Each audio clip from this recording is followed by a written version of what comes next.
అమ్మా, నేను మీ అందరి ఆకలిని మా వ్యూవర్స్కి చెప్పడానికని వచ్చాను. సరేనా? మీ అందరి ఆకలి తీర్చాలి అని మీరు బ్లెస్ చేయండి. అలాగే మీ ఆకలి తీర్చే వాళ్ళందరూ కూడా బాగుండాలి అని బ్లెస్ చేయండి. ఓకేనా? పిల్లలు, నేను మీ గోమాతని. మీతో ఒక్క నిమిషం మాట్లాడొచ్చా? మేమిక్కడ 8,000 మంది ఉంటున్నాం. మమ్మల్ని 35 ఏళ్లుగా సత్యం శివం సుందరం అనే ఈ ఆశ్రమంలో ఉంచి మా ఆలన పాలన చూస్తున్నారు వీళ్ళంతా. మేమంతా రోజుకొకసారి కడుపు నిండా తినాలంటే 3 లక్షలు ఖర్చు అవుతుందిట. మీ అందరికీ అర్థమయ్యేలా చెప్పాలంటే ఒక్కరం తినాలంటే 40 రూపాయలు. మమ్మల్ని అమ్మేయాలని చూసిన వాళ్ళ దగ్గర నుంచి, ఆకలితో రోడ్ల మీద తిరుగుతున్నప్పుడు, అనారోగ్యంతో పడున్న చోట మమ్మల్ని చంపేసి వండుకొని తినాలని చూసే వాళ్ళ దగ్గర నుంచి, పాలిచ్చి కుటుంబాలన్నీ బాగుపడ్డాక ఇక మేం పనికిరాము అని అనాథలుగా బయట వదిలేసినప్పుడు మా అందరినీ ఈ సత్యం శివం సుందరం అనే సంస్థ సభ్యులు 35 ఏళ్లుగా అక్కున చేర్చుకొని కంటికి రెప్పలా చూసుకుంటున్నారు. పిల్లలు పాపం మాకు సేవ చేసి చేసి వాళ్ళంతా అలసిపోయారు. 85 ఏళ్లకు పైగా వయస్సు పైబడ్డారు.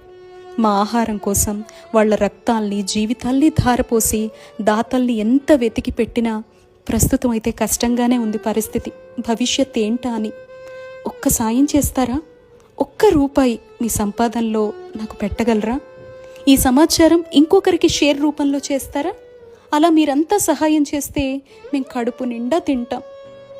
బాగా ఆకలేస్తోంది మిత్రమా. ఊరికి ఏం కాదులే, నన్ను సకల దేవతా స్వరూపం, 3,000,000 దేవతల నిలయమని పూజలు అభిషేకాలు అక్కడ కనపడే రాయిపై కుమ్మరిస్తూ ఉంటారు కదా. ఇక్కడ మేము ప్రాణంతో ఉండి ఆకలితో అలమటించిపోతున్నాం. 8,000 మంది ఉన్నాం. మీ సహాయం కోసం చూస్తున్నాం. అలా చేస్తే మీ తరతరాల పాపాల్ని మేము తీసేసుకుంటాం. మీ మధ్య బ్రతకమని మీరంతా ఉన్నారు అని పంపిన మా శివయ్యకి మీ అందరి సాయం గురించి చెబుతాం తెలుసా. కావాలంటే మీరంతా మా దగ్గరకు కూడా రావచ్చు. మీరేం పెట్టినా ప్రేమతో తింటాం.